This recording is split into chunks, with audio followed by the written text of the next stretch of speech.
And we're back, Sports Next Door, here in Basketball Storylines. And we're going to kick it off with continuation of a current story that just continues to move along. And my personal opinion, it will keep going into the season, will not be resolved before the season starts. Ben Simmons saying that he will not return to Philadelphia, will not participate in training camp unless, not unless until he is traded. He no longer wants to play with the 76ers.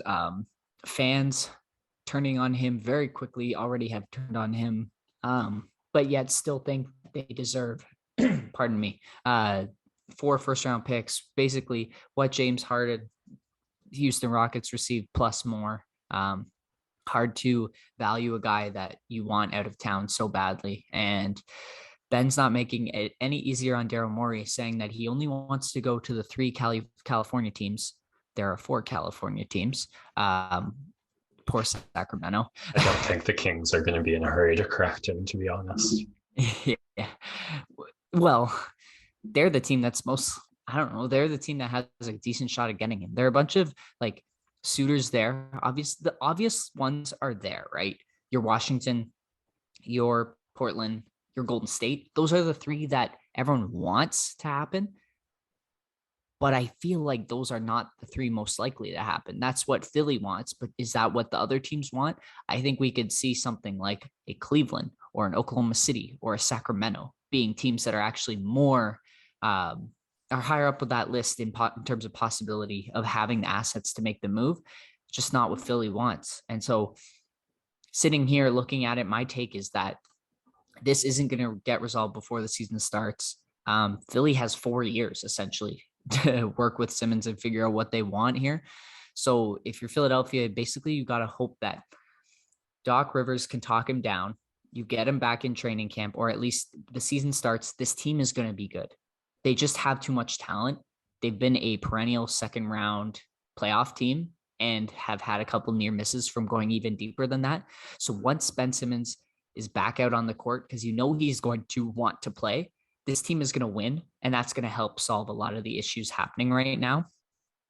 So I think it could be near trade deadline or even next offseason when we see him moved. If you're Philly, you want to run it back. You're probably looking elsewhere to find guys to pair with Simmons and Embiid, maybe a bit more of a perimeter presence. It's tough. It's tough when it's already become fractured like this, but you can't just sell low on a guy who has made all NBA teams, right? And even though his stock is low, Philly still believes that he's valuable, and Daryl Morey is going to swing for the fences and try and make the best move possible for his team. And that's why I don't see it getting done. So if you're Philly, you just got to hope that he comes back, they start winning, and things get resolved to a point that can be salvaged. He's not going to play for this team long-term, but enough so that they can win, build his value up, and then look for a situation that works for all parties. It's definitely in both parties' best interest, the situation you've described, because I think with the way the second round ended for the 76ers, with the reports about Simmons not being interested in player development with the 76ers, what he's doing right now, just all really bad looks that if Philadelphia is trying to swing for the fences on a trade, other teams need to believe they're getting something valuable back. And the mentality you like just naturally assume that Simmons has between the chain of events I've described, that's a really tough sell. You'd either have to be incredibly confident in your player development program to a level I can't really imagine, or have a team system that is completely able to camouflage all of the drawbacks in Simmons' playing style. And I don't know if that really exists too much in the modern NBA, the way shooting is valued and the ability to space the floor. Or be sure you're going to like hammer Simmons' ego down to play small forward or something. But even if he goes and plays, like, he'd still have to kind of address that problem and show there's some versatility to his playing style. And I don't know what he's done this offseason. The rumors, reports I've heard are that he went and trained with like his brother-in-law or something. Um, yeah, I like even if he shows up with the 76ers, plays with them, and the 76ers win a bunch of games reminiscent of last season, all best case scenario, I'd say. Do you think he like shows the leaps in his playing style that would like entice a team to take that risk? Because if it looks like he's the same player as last year, I think his value still remains way below what the 76ers are asking. I heard this on another podcast. It's reached a point where if you're in the camp that you want Ben Simmons and you believe in what he can be, you're going to stay there no matter what happens. And if you're out on Ben Simmons, you're out. Nothing this offseason has changed either of those perspectives because I don't believe he's worked on anything anymore.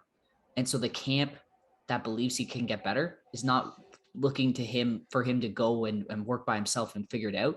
They believe that they can bring him into their program and get the best out of him.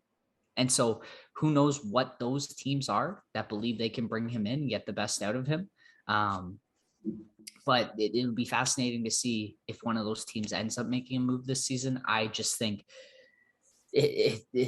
everyone's waiting for the price to go down, and it's not going to go down for a while. And when the team starts winning, that's when you'll see teams start to get creative making moves. The one other team that was connected to him for a bit was Minnesota.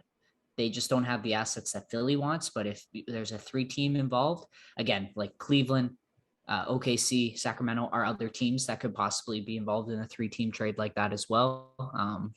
And there's other like surprise suitors out there, who knows, that are looking to bring Simmons in. He has to be the focal point, or that's what he's looking to be. I just don't know if he'll ever be the guy to run a team when he lacks that killer instinct. So I don't think he's improved too much, but there are people who love what he is right now.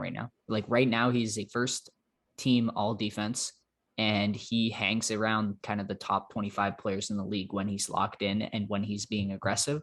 But the lack of shooting really hurts teams come playoff time. So who knows where he's going to end up. I'm just looking forward to seeing how that's going to shake out. This is the thing we're talking about, right? Hard knocks for the NBA. I would love to see Philly's training camp when it starts in a couple of weeks. Yeah, Embiid and Rivers are the two guys I remember like right after the end of that game 7, both saying kind of detrimental things. I think we had in our show notes for an episode that didn't happen about how Embiid kind of tweeted about Simmons, like, I got your back, these fans are too harsh. So some of the groundwork for that reunion been laid. Fresh wounds versus time. He's really changed his take now that he knows he needs him back. Yeah. And I think it also spoke to the kind of person Embiid was. He said something like, I should have been better that game. I could have carried the team more. Like he did fully just throw him under the bus as well, though. But I felt like he had the team on his back that whole series. So for him to be like, no, the problem was I wasn't putting up 50 points and like 18 rebounds a night. That's like how we win playoff series. Who knows? Something to look for next season. He was having that MVP pace caliber season before his injury.